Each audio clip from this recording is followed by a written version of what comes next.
Hey, that's pretty bad. Actually, it's really bad. This team is completely unserious.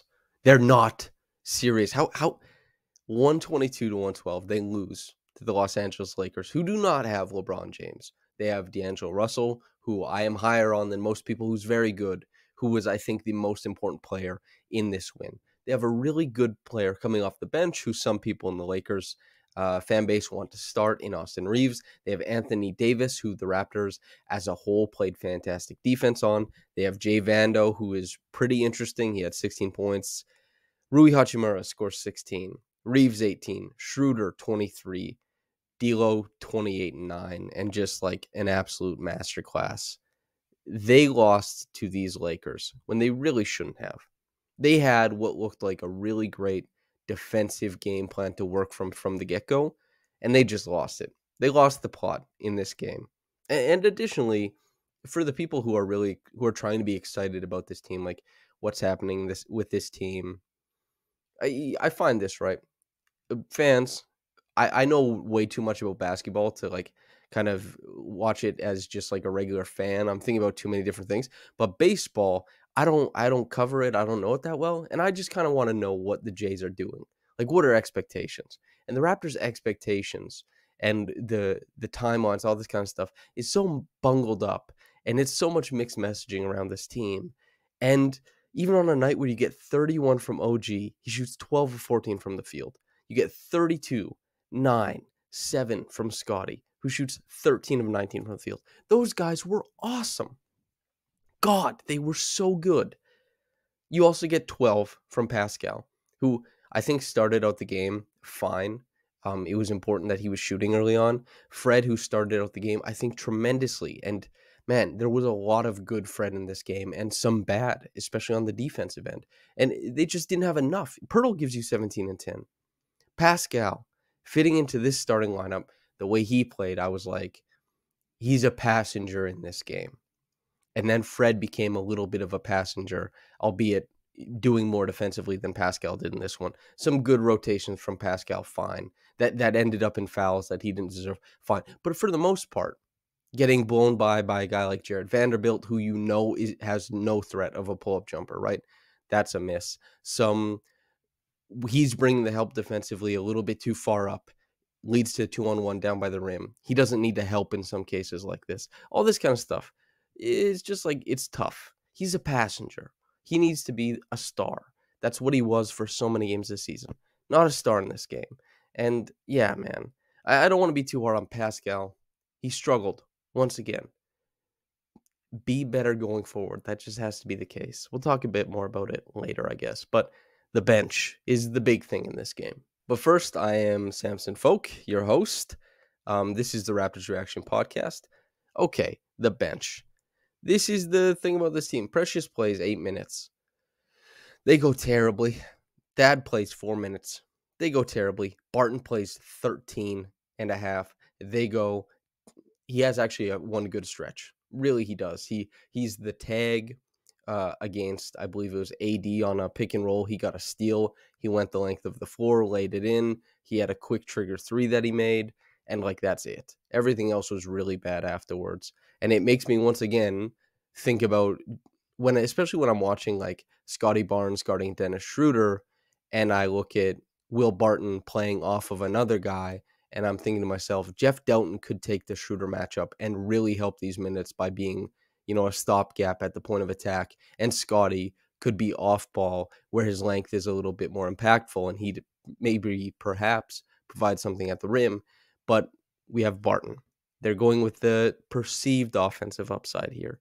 I didn't like his minutes. Boucher struggled. Gary Trent Jr., man, 0 points, 0 for 9 from the field. He's a minus 27. The Raptors lost the bench battle by over 50 points. And so while I do think that Pascal has been on such a bad run of play relative to what we know about Pascal, the expectations for this guy, right? And he shouldn't get a break. But also they won his minutes by 9, and he was not responsible for that. But the game was they could have won this game if Pascal were better and he was playing up to his standard, but they lost this game in the bench minutes, obviously. They got absolutely bludgeoned. And that happened. You let guys like Hachimura, Reeves, Schroeder combine for close to 60 points, you're gonna run into trouble. You can't keep up with that. And D'Lo coming on and just playing fantastic. Like the shot making in transition, of course, he's been so good at making those for so long. The pull up triple in the pick and roll, the reads as the guy in the pick and roll. I mean, the Raptors had a really, really tough time keeping up with that. And that was a very stark difference and like it's such a hard contrast between the start of the game where they're playing OG on Anthony Davis, and OG does a fantastic job on Anthony Davis all night. And Jared Vanderbilt is sitting in the corner, and Jakob Poeltl gets to play off of him. Sure, Vando, he hits 2 threes early on. You live with that the same way that the Raptors were living with Tybalt in the playoffs, right? You keep attacking because you know that offense is going to come back around. The thing that Vando did that Tybalt doesn't do, right, is Vando is a bit more impactful on defense in certain contexts, like the Lakers. And most importantly, he gets after it on the offensive glass and as a cutter a lot. And part of that was, once again, like Pascal and Jakob. And I think Pascal's more to blame here than Jakob, because Jakob, he's stepping up, right? And Pascal switched on some cases in Vando, and like Vando gets these cuts to the rim where he's open, or he gets to an offensive rebound that he shouldn't be able to get to. And it's like the front court has to take care of this. You just have to be able to do that. And they weren't able to do that in this game. So the Lakers treaded water way better than they should have early on, largely because of Jared Vanderbilt. And they just completely dusted the Raptors bench. And also, in some of their bench units, started winning minutes against the Raptors starters. And then by the end of the game, it doesn't matter that Anthony Davis is minus 11, that one, and that Malik Beasley's minus 21, and they got shelled. It really does matter that the Raptors couldn't beat these transitional lineups. They have a better, if LeBron's not there, this is a better roster, man. You have to take care of business, and they don't. Like, not remotely. What did they score? 12 points off the bench in this game? You can't have that whatsoever. Quick thing on Fred. His playmaking is still really, really impressive. The pick and roll with Yak is still such a great source of offense. He also adds some really nice digs defensively. That's all I want to talk about for Fred. For anybody who wanted anything more, my apologies. But Scotty and OG. OG, I mean, going 12 for 14 for 31 points, getting 5 steals. You could see when the Lakers were, when anybody besides AD had the misfortune of getting OG switched onto them, whether it's a blitz and a pick and roll, or just, switching out a scram or anything like that, they were in trouble with their dribble. He was hunting that. He was giving guys anxiety to be around him. And Anthony Davis felt this too. He didn't want to. So when Anthony Davis can't push OG low on the block, that means that if AD wants to get closer to the rim, he's got to put the ball down. The reason why AD hardly took any shots in this game, scored 8 points. Would he take 6 shots, 7 shots? The reason why this was the case is because he did not want to test the waters of dribbling around OG. OG was so good. And then on offense, he hits everything, man. We're talking about like these probing dribbles in the paint where he gets to reverse layups, catching lobs that are heavily contested over AD and like tapping them in. They're both battling in air, hitting 4 out of 6 of his 3-point shots. The first one he missed was like a 28-footer that he was just testing it out on. And a couple really nice passes. Like this one didn't end up in a make, but the fact that OG comes off a pin down, like a wide pin, keeps his guy on his back and in jail, kind of probe dribbling, crab dribbling down the lane, keeping him back there so he gets to create his 2-on-1, and then a slick little live dribble drop-off pass to Jakob. Jakob misses, but that's process that will net the Raptors a lot of points if they're able to emulate that against other teams. I mean, Jakob, he hit a lot of shots in this game. He scored 17 points. I mean, he took a lot of shots too, actually. He and Pascal both were bothered more than I expected them to be by AD. But man, OG, the shot making, really great. This was the best he's looked with a live dribble in a long time. and just finishing at the rim, creativity, confidence to follow through with all of it. Yeah. And then speaking of confidence, 32, 9, and 7 for Scotty. Scotty kind of being able to, it's that upright position, right? When he's kind of getting down the lane, he's a small guy on him. And that pickup point, I've written about this, done breakdown videos on it. He manipulates with his pickup points so well that guys really have a tough time contesting his shots, even in close proximity to the rim, right? So, for example, Pascal with that big spin on Anthony Davis and then tries to go to the finger roll to the front of the rim. Even though he got AD on that, AD immediately saw where Pascal was going, started tracking the steps, and that inherent timing as a help side defender or just a primary defender, a guy going for a block, it kicked in. He met him at the front of the rim with all that length, all that defensive prowess, and turned him away. With Scotty, he's going to mess up your timing all the time. And it makes him a really powerful finisher on the inside if he can't rely on his strength. But there's a lot of times where he has a guy like Schroeder on him or Vanderbilt or Troy Brown Jr. or Reeves, whoever, right? Malik Beasley. He's going to punish them. And he can just go right to the bucket. He hit, I think, 4 like turnaround faders in the lane. And the passing was great in this game. He was awesome. I just think he always plays with his head up, right? And in this game, it was like the head was up, the dribble was good. He was able to keep control of the ball and kind of navigate the floor, either as a playmaker or as a scorer, man. And he hits that late 3 to get to 30. That wasn't a big part of his game from beyond the arc or anything like that. But it's just, we saw mostly everything you want to see from Scotty. If you're one of the people who's saying, that's the future, that's the guy. This was 100% the game you want to see. Both of the games that he's gone north of 30 points in Los Angeles against the Lakers, a sense of, showtime, let's say. And he gets the Magic Johnson comps all the time. And while it's tough for anybody to be compared to Magic Johnson, as far as the passing prowess, the strength, the being able to play in transition the way that he does just tremendously, I don't mind that comparison. No comparison is ever really that accurate or true or anything, but it's fun just seeing Showtime Scotty, right? He was so good in this game. He found his own offense in the wide open parts of the game, which he's always been able to do. But man, he and OG both, they found it in the tight little parts of the game. And that's more common for Scotty, certainly. But Scotty really found it in this game. And OG really found it in this game. And the Raptors, they found a lot of what they needed to. A lot of the ingredients for a win were here. This is kind of what I was talking about at the start. The Raptors find a lot of these good ingredients. Getting 63 points on insane efficiency out of OG and Scotty, you should be able to pencil that in. No, not even pencil. It should be pen. That should be written in ink. That's a win. And they don't figure it out. And it's largely because they couldn't defend for the stretches that they need to. Having Austin Reeves just come in and boogie on Thaddeus Young, completely dominate in that way, getting to a lot of points, creating a lot of looks. And the Raptors, seeing Gary and Thad completely unable to deal with Reeves plus whoever pick and roll. Reeves is good. He's a good player.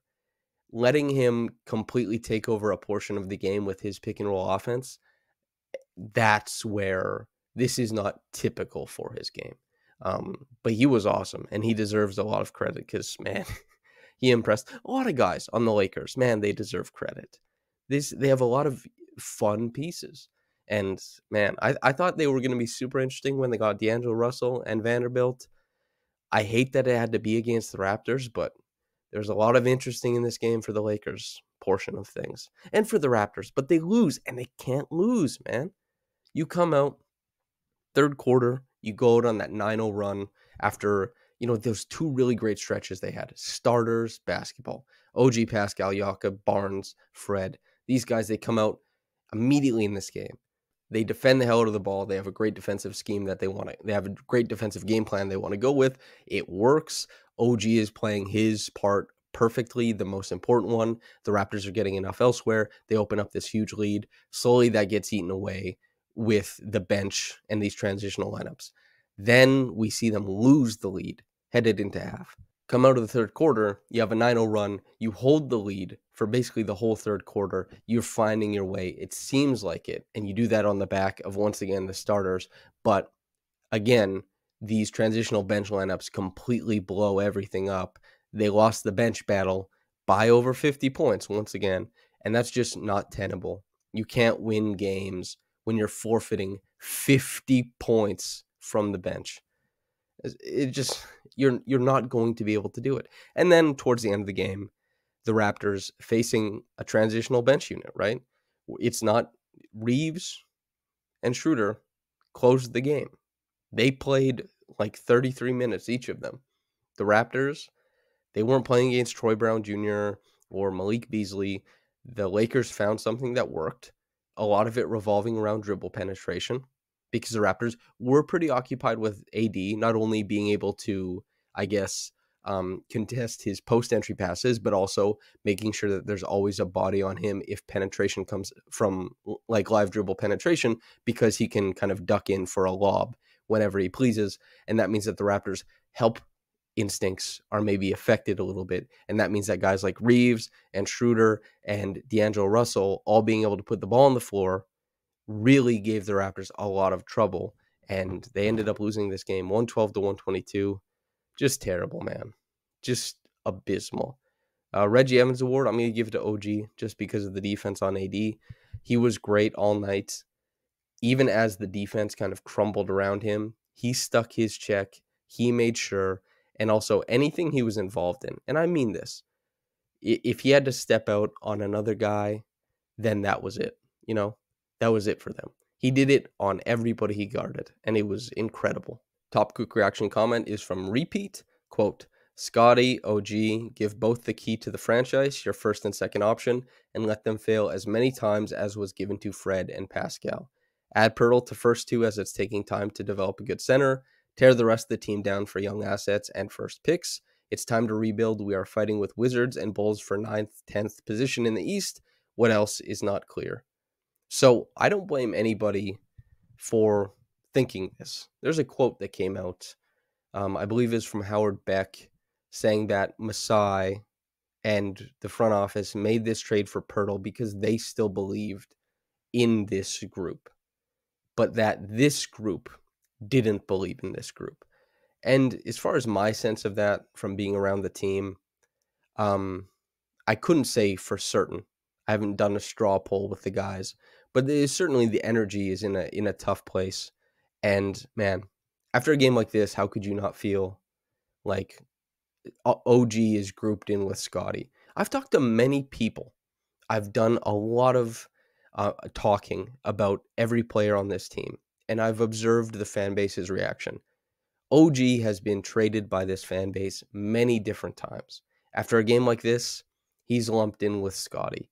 I hope that stays going forward, because as somebody who was always like, no, you keep OG because OG is fantastic, I think that Scotty and OG, regardless of what happens elsewhere, is a really great young wing tandem going forward. I think I'm being pretty on wax about wanting to keep Pascal. I also understand why people would say no Pascal after a game like this, after a stretch like this. He's been so poor. He hasn't been able to play up to his own standard. And that's on both sides of the floor, right? We'll see what happens, because the Raptors, they're not tanking this year. They don't have their pick for next year. And that's the tough part about it. Who knows what they do to kind of shake things up in the summer. But if they don't make the playoffs, I think heads roll. You know, it's tough to say. What else is not clear? I don't know. But I understand why people would, after you watch a game like this, you watch the games that the Raptors have been playing all season, the inconsistent effort, the inconsistent defense, just the complete inability to tie together meaningful stretches. And they had one meaningful stretch, and it came against pretty poor competition. They're a better team now than they were before the trade deadline, but they paid for that.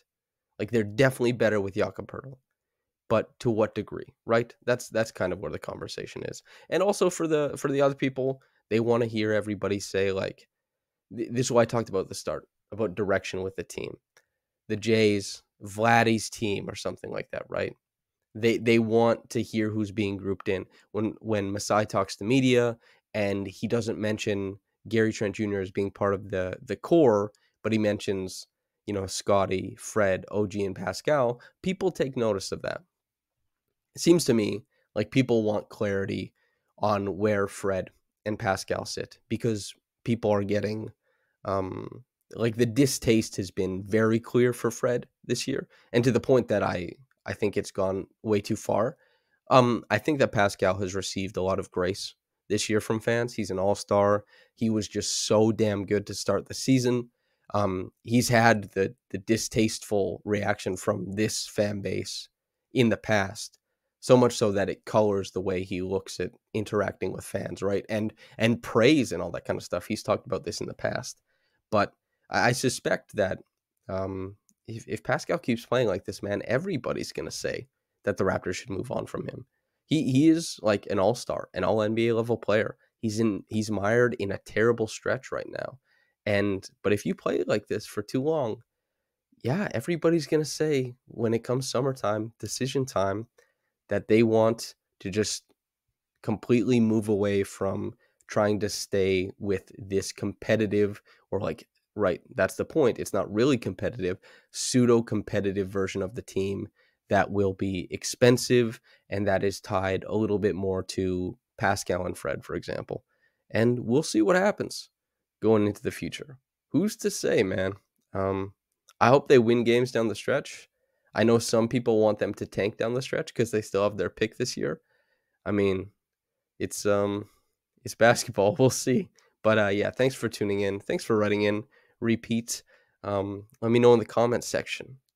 Yeah, that's, man. Everybody in every comment section under every single podcast, they always say trade Pascal, trade Fred. So I assume if I just ask, like, hey, what do you guys want to do? That's what we'll see happen there. So I look forward to seeing that in the comments.